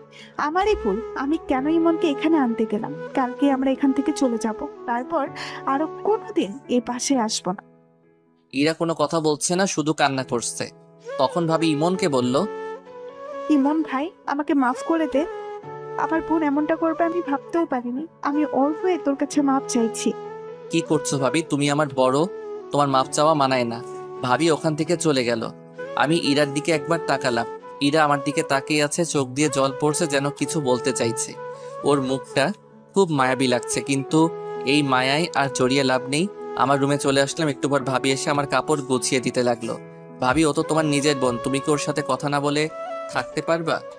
এইরকম বোনের দরকার নেই, যে মানুষকে মানুষ মনে করে না। কিন্তু ভাবি। চুপ, একটাও কথা বলবি না। সব কাপড় গুছিয়ে দিয়েছি, কাল সকালে তাড়াতাড়ি বের হবে। ঘুমিয়ে পড়। কথাটা বলেই ভাবি বেরিয়ে গেল। রাতে ঘুম আসছে না, জানালার কাছে গিয়ে দাঁড়িয়ে রইলাম। বাইরে হালকা বাতাস বইছে, পরিবেশটা মনোরম মনে হচ্ছে। হঠাৎ করেই ইরার জন্য কেনা পায়েল দুটোর কথা মনে পড়ল। ব্যাগ থেকে পায়েলগুলো বের করে নাড়াচাড়া করতে লাগলাম। ইরার জন্য বসে বসে একটা চিঠি লিখলাম। পায়েল আর চিঠিটা নিয়ে ইরার রুমে গেলাম। দরজা খোলা আছে। ভিতরে গিয়ে দেখি ইরা ঘুমিয়ে আছে। ওর পায়ের কাছে গিয়ে পায়েল দুটো পরিয়ে দিলাম। চিঠিটা পায়েলের সাথে আটকে দিলাম। কিছুক্ষণ ওর খাটের পাশে বসে ওকে দেখতে থাকলাম। ওকে দেখে মন ভরছেই না। অনেকক্ষণ বসে থাকার পর ওর কপালে একটা মায়া এঁকে দিয়ে নিজের রুমে চলে আসলাম। সারা রাত ওর সাথে কাটানো কথাগুলো ভাবতে লাগলাম। কিভাবে যে রাত পেরিয়ে গেল বুঝতেই পারলাম না। সকালে সে ভাবি ডাকলো, ঘুমের ভান করেছিলাম। ভাবি ডাক দেওয়ার একটু পর উঠে ফ্রেশ হয়ে ব্যাগ নিয়ে নিচে গেলাম। যাওয়ার আগে ইরার রুমে গেলাম। ইরা এখনো ঘুমিয়ে আছে। ইরার পাশে গিয়ে বসলাম। মন ভরে ওকে দেখতে থাকলাম। ওর চুলগুলোর জন্য মুখটা ভালো করে দেখতে পাচ্ছিলাম না। চুলগুলো আলতো করে সরিয়ে দিলাম। তারপর ওর কপালে একটা ভালোবাসার পরশ এঁকে দিলাম। তখন ইরা নড়ে উঠল। পায়ের মধ্যে পায়েলের সাথে চিঠিটা দেখলাম। বুক বড় নিঃশ্বাস নিয়ে চলে আসলাম। নাস্তা করে বেরিয়ে পড়লাম। এদিকে ইরা ঘুম থেকে উঠে দেখে পায়ে পায়েল, আর পায়েলের ভিতরে একটা চিঠি। ইরা চিঠিটা খুলে পড়তে লাগলো। ইরা কি বলবো ভেবে পারছি না। আজ মনটা কেমন যেন করছে, খুব একা লাগছে। তোমার থেকে দূরে চলে যেতে হবে কোনোদিন ভাবিনি। সবটাই আমার ভুল। আমি হয়তো তোমার যোগ্য নই, তাই হয়তো এমনটা হলো। সেদিন তোমার কথাগুলো কথা না বিষ ছিল, যেগুলো আমার মনটাকে ক্ষত বিক্ষত করে দিয়েছে। তোমাকে ভালোবাসার আমার কাছে কোনো কারণ ছিল না, আর ভুলে যাওয়ারও কারণ নেই। তাই তোমাকে কোনোদিনও ভুলতে পারবো না। কিন্তু তুমি আমার থেকে ভালো কাউকে পেলে হয়তো আমাকে ভুলে যাবে। আর আমাকে দেখে যেন পুরনো কথা যাতে না মনে পড়ে, তাই আর তোমার সামনে কোনোদিন আর আমার ভালোবাসা নিয়ে আসবো না। সেটা নিয়ে চিন্তা করো না। পায়েলগুলো দেওয়ার জন্যই সেদিন তোমার হাতটা ধরেছিলাম। আর সেদিন বুঝতে পেরেছিলাম তোমার হাত ধরার ক্ষমতা আমার কোনোদিন হবে না। পায়েলগুলো তোমার জন্য কিনেছিলাম, তাই রেখে দিলে খুশি হব। ভেবে নিও তোমার কাছে এটা আমার শেষ চাওয়া। ভালো থেকো। আর আমার জন্য তোমার আর ভাবির সম্পর্কটা খারাপ হলো, তার জন্য আমি অনেক দুঃখিত। আশা করি আমার থেকে ভালো কাউকে নিজের জীবনে পাবে, যে আমার মতো জানোয়ার হবে না। ইতি, ইমন। ইরা চিঠিটা নিয়ে বুকে জড়িয়ে কাঁদতে লাগলো। জীবনের সবচেয়ে বেশি যাকে ভালোবাসতাম সে আজ দূরে চলে গেল। কি করে বাঁচবো আমি? আমার আর বেঁচে থাকার অধিকার নেই। কেন বাঁচবো আমি? আর কার জন্যই বা বাঁচবো? আমি ভাবি আর ভাইয়া স্টেশনে বসে আছি। 30 মিনিট ধরে ট্রেন আসতে দেরি হচ্ছে। একটু পর ভাবির ফোনে একটা কল আসে। কিছুক্ষণ কথা বলার পর ভাবি চিৎকার দিয়ে ওঠে। কি হয়েছে ভাবি, কাঁদছো কেন? ইমন, ইরা না সুইসাইড করার চেষ্টা করছে। কি বলছো? ইরা কোথায় এখন? আম্মু ওকে হাসপাতালে নিয়ে গেছে। তাড়াতাড়ি চল। আমরা সবাই হাসপাতালে গেলাম। অজান্তেই চোখ দিয়ে পানি বেয়ে পড়ছে। ভাবি আমার কাছে আসলো আর বলল, কাঁদিস না ভাই আমার। ভাবি, পাগলিটার কিছু হয়ে গেলে আমি যে বাঁচতে পারবো না। আমি তো ওর ভালো থাকার জন্য ওর থেকে দূরে যেতে চেয়েছিলাম, কিন্তু ও যে এমনটা করবে। ভাবি, ওর কিছু হবে না তো? কিচ্ছু হবে না, আমি ডাক্তারের সাথে কথা বলেছি, ও একদম ঠিক হয়ে যাবে। আমি ওর কাছে যাব ভাবি। একটু পর ডাক্তার চেক আপ করছে। তুই চুপটি করে বস, আমি আসতেছি। ভাবির কথা শুনে কিছুটা হলেও স্বস্তি পেলাম। কিছুক্ষণ পর ডাক্তার বের হলেন আর বলল, আপনারা পেশেন্টের সাথে দেখা করতে পারে, কিন্তু এক এক করে। সবাই দেখা করতে গেল। ভাবি আমাকে আগে যেতে বলল, কিন্তু আমি সবার পরে গেলাম। ইরা শুয়ে আছে। আমি রুমে ঢুকতেই আমার দিকে তাকিয়ে মুখ ঘুরিয়ে নিল। আমি ওর পাশে গিয়ে বসলাম। ওর হাতে ব্যান্ডেজ করা। দুজনেই চুপচাপ। ইরা অন্যদিকে মুখ ঘুরিয়ে আছে। আমি ওর হাতের উপর হাত রাখলাম। ইরা চুপচাপ। দুজনের মুখে কোনো কথা নেই। কি বলবো ভেবে পাচ্ছি না। না, ওকে একটু রাগিয়ে দেখি। আমি কি চলে যাব? আসতে কে বলেছে? কেউ বলেনি। নির্লজ্জ এর মতো চলে আসছি। এখন ফিরে যাই। চলে যা, লাগবে না তোকে। আরে চিল্লাচ্ছ কেন? যাচ্ছি তো। উঠতে যাব, তখন দেখছি ইরা ফুপিয়ে ফুপিয়ে কান্না করছে। মুখটা কি এদিকে ঘোরানো যাবে? না, যাবে না, চলে যা তুই। কারোর দরকার নেই আমার। সত্যি তো। ইরা চুপ, কান্না করছে। কি হলো?